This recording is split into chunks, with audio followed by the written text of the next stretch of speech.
Everyone knows this has been a historically bad year for the Pac-12 conference. Its football team stumbled to a 1-8 record in bowl games this winter.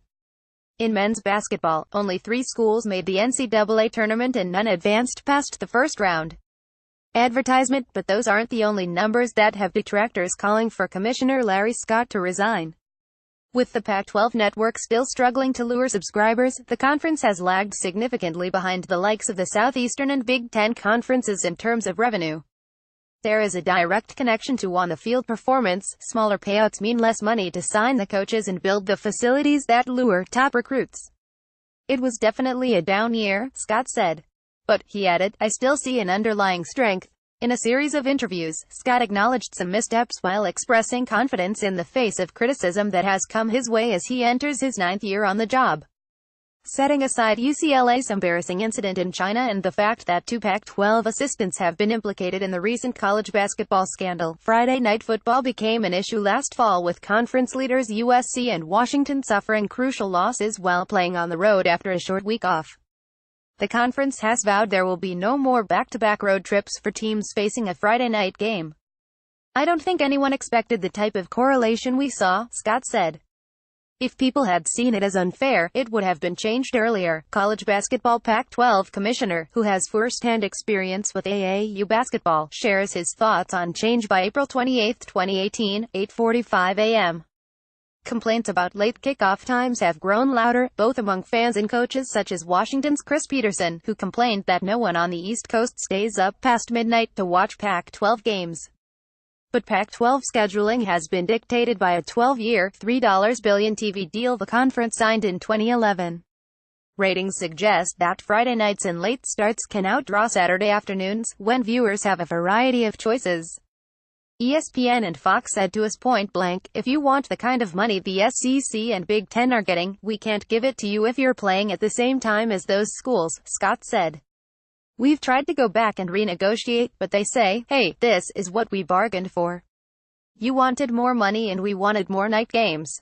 The Pac-12 networks present a different sort of problem. With the onset of channels dedicated to specific conferences, the Pac-12's biggest rivals partnered with established broadcasters and have seen immediate returns. Scott convinced his member schools to launch their own network. The 5-year-old venture has struggled to build viewership, in part because it still has not reached a deal with DirecTV.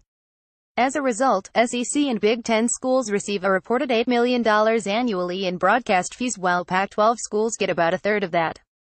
Advertisement. The difference helps explain why the Pac-12 ranks down the list of Power 5 conferences in overall revenue distribution, with payouts of about $30 million as compared to the $40 million plus that SEC schools receive, according to the most recent tax returns available.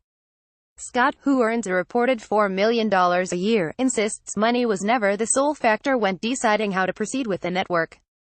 As a conference that calls itself a home for Olympic sports, he says, the Pac-12 sought to ensure the likes of women's gymnastics and men's volleyball get airtime.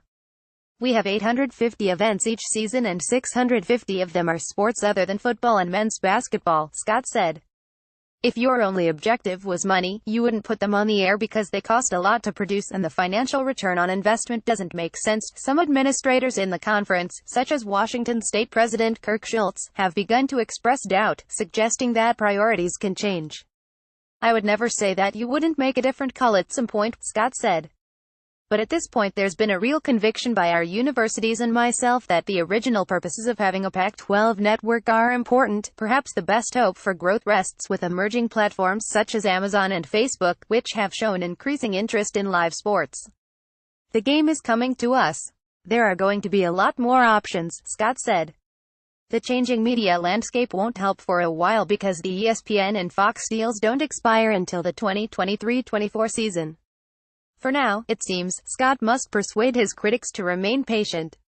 You're always juggling a lot of competing priorities to find the right balance, he said. It's rare that you get it perfectly right, but you do your best. David.Wharton at LATimes.com. Follow @LawTimesWharton on Twitter.